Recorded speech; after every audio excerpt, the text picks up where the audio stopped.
Hey, it's Misty from the Book Rat, and this is the June book chat. So for this month, I thought we would talk about underrated books or underknown books. So those books that you love that you feel people either don't appreciate enough or they just don't know about. It's always good, I think, to push those books on people because how else are they going to hear about them other than through your glowing review? So I'm sure I have a lot more than this, but the ones that come to mind soonest and most frequently are I Capture the Castle by Dodie Smith. This is one that was actually pushed on me that I hadn't heard of. It was pushed on me by a Goodreads friend, Fiona, and she loves it. I think she actually ranks it as her favorite book. And I completely see why. I adored it. It's very sweet and quirky and a little eccentric and near historical. It's set during the Depression. Brilliant cast of characters, really memorable, and a very good coming of age with great voice.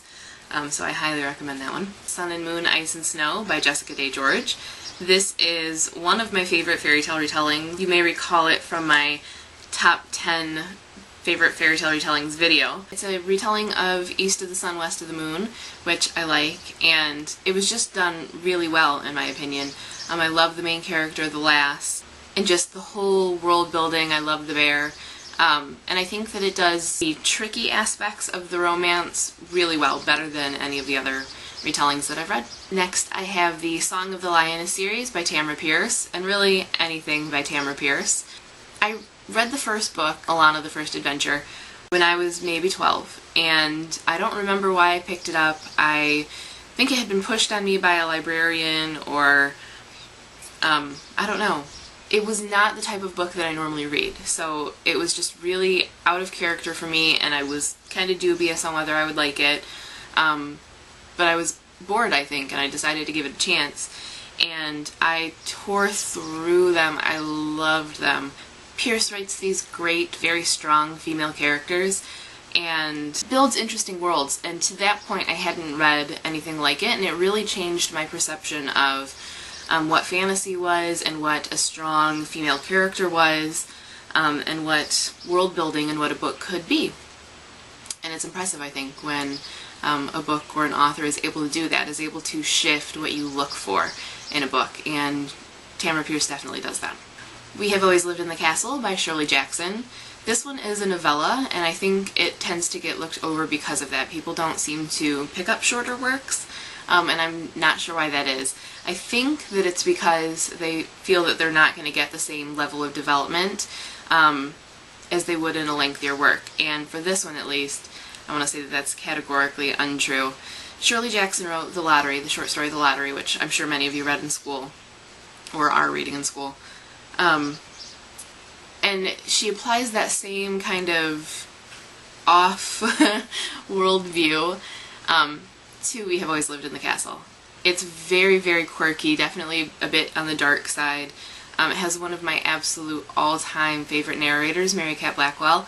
It's really intriguing, and being in Mary Cat's head is interesting, and you're not sure entirely whether you should be rooting for her, even though you do.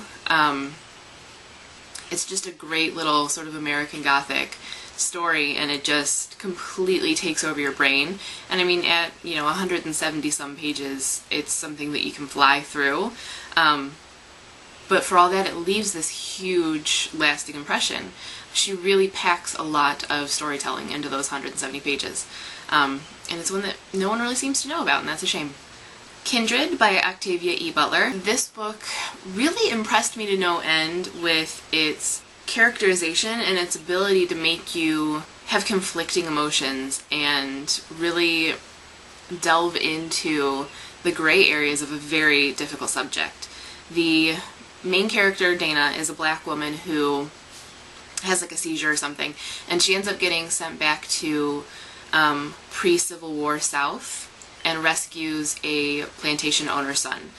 And as a result, they claim her as their slave. And so she travels back and forth. It's this time slip novel. So she'll be this modern woman in the 70s, and then she'll be sucked back to different stages of this boy's life in antebellum South. And watching her, this modern woman in a slavery setting, and watching him go from this sweet little boy into this hardened plantation owner really makes you see more angles, I think, than we normally get to see of slavery. You see how bad it was just for everyone across the board and how dehumanizing it was. And you see someone get broken down, both the slaves and the masters get broken down into these people that they really wouldn't be if it weren't for slavery and if it weren't for the society. It's a difficult book to read for sure, but really, really compelling and just handled masterfully. An Old-Fashioned Girl by Louisa May Alcott. This was originally published as 2 stories, but now you mostly get it as one. Obviously, Louisa May Alcott is not an underrated author. Everybody knows who she is. But everybody talks about Little Women, and that's really all they talk about. And though I like Little Women, and definitely recognize its merit, I love Old-Fashioned Girl. It's one that I read over and over. I crave it every now and then. I love the characters, and I love how Alcott deals with them, and it's a very butterfly-y romance, but it's not sappy, and just really well done, and I wish more people knew about it. Castle Waiting by Linda Medley. This is a graphic novel series, and it's just spot on. I adore it. It's really funny. It's got some meat to it. It's a bit of a feminist take on fairy tales, and it really does character very well, and Medley's just a great storyteller. There's a lot going on to juggle. There are a lot of characters and a lot of backstory, and she weaves them together really seamlessly. And it just has some really memorable bits and things that I want to share with people when I'm reading them. Things that I want to say, oh, look at this is great. And Madapple by Christina Meldrum. Now, I think recently this did win some awards, but it doesn't seem like a lot of people know it still. This is a very dark, very disturbing take on control and mental illness and religion and fanaticism, and it's done in a really fascinating way. Again, kind of like with Mary Cat, you're not really sure you should be rooting for the main character the way you do, but you have no choice. I mean, even despite some of the questionable things she may do, given her upbringing and given what she's sort of up against with her family and her very closed-off society, you kind of start to feel like she's justified, and you're always questioning too. You're never entirely sure what it is that she's done or hasn't done, and it makes for a really interesting read. So those are some of my underrated or underknown books. I hope that you'll pick at least one of them up.